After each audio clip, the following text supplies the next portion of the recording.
Hello friends, All India Bank employee association की तरफ से 17 जुलाई 2024 को पीएलआई के लिए एक सर्कुलर रिलीज किया गया है, जिसमें पीएलआई के बारे में काफी चीजें बताई गई हैं। जैसे कि 16 जुलाई 2024 को आईबीए ने एक सर्कुलर पीएलआई के लिए रिलीज किया था, जिसमें उन्होंने पूरी मैट्रिक्स को बताया था कि पीएलआई की पूरी मैट्रिक्स, पूरी कैलकुलेशन क्या रहेगी। उसके बाद एआईबी का ये सर्कुलर आया है, तो क्या इन्होंने बताया है वो पूरी चीजें हम देखेंगे। इसके पहले रिक्वेस्ट करना चाहूंगी, बाइपर्टाइट सेटलमेंट और पेंशन अपडेशन से रिलेटेड वीडियोस हम लेकर आते रहते हैं। यदि आपने चैनल को सब्सक्राइब नहीं किया है तो जरूर कर लीजिएगा, ताकि ऐसी सारी इन्फॉर्मेशन आपको मिलती रहे। तो चलिए देखते हैं। देखिए, सर्कुलर है जो कि 17 जुलाई 2024 को ऑल इंडिया बैंक एम्प्लॉय की तरफ से रिलीज किया गया है।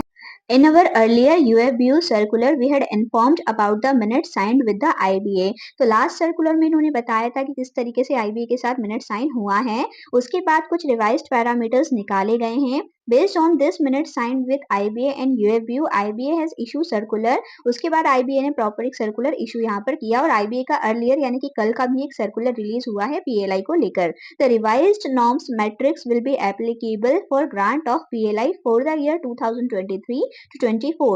Hence, all PSB will now decide the PLI payable for the year 2023 to 24 based on the revised matrix, and the same will be paid to the employee। तो 2023-24 के लिए सभी बैंक ये जो रिवाइज्ड नॉर्म्स हैं इसके अकॉर्डिंग पीएलआई की calculation करेंगे, और इसी के अकॉर्डिंग पीएलआई का पेमेंट भी किया जाएगा।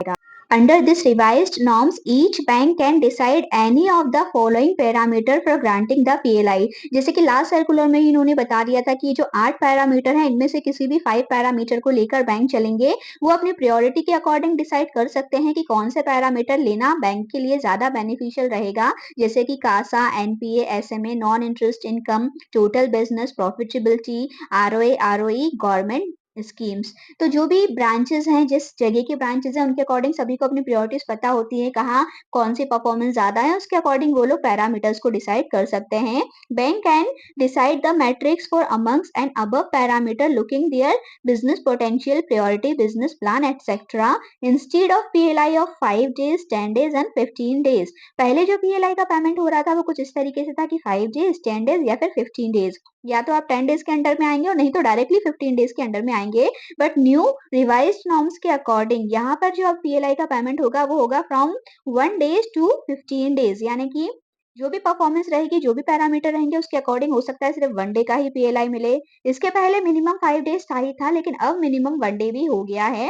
1 डेज या फिर 2 डेज या फिर 3 डेज, कुछ इस तरीके से पीएलआई का पेमेंट किया जाएगा, जिससे काफी सारे एम्प्लॉयज को नुकसान भी होने वाला है। क्योंकि पहले जहां पर मिनिमम 5 डेज उन्हें मिलना ही मिलना था, अब अगर परफॉर्मेंस या पैरामीटर बैंक के जो भी रहते हैं उसके अकॉर्डिंग हो सकता है उन्हें 1 डे का ही मिले, या हो सकता है उन्हें 2 डेज का ही मिले। और अगर 10 डेज के बाद क्रॉस हो रहा था तो सीधा 15 डेज जा रहा था, लेकिन वहां पे हो सकता है उन्हें 11 डेज ही मिले या 12 डेज ही मिले।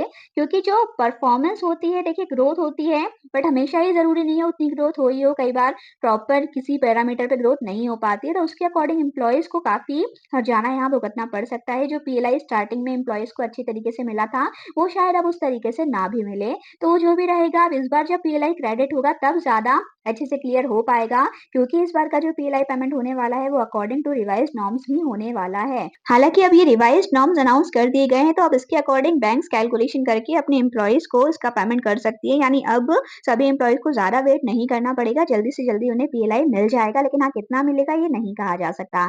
बाकी पीएलआई क्रेडिट होने की अगर कोई डेट हमें पता चलती है तो हम आपके साथ शेयर जरूर करेंगे। यदि आपने चैनल को सब्सक्राइब नहीं किया है तो जरूर कर लीजिएगा, ताकि ऐसी सारी इन्फॉर्मेशन आपको मिलती रहे। Thank you for watching.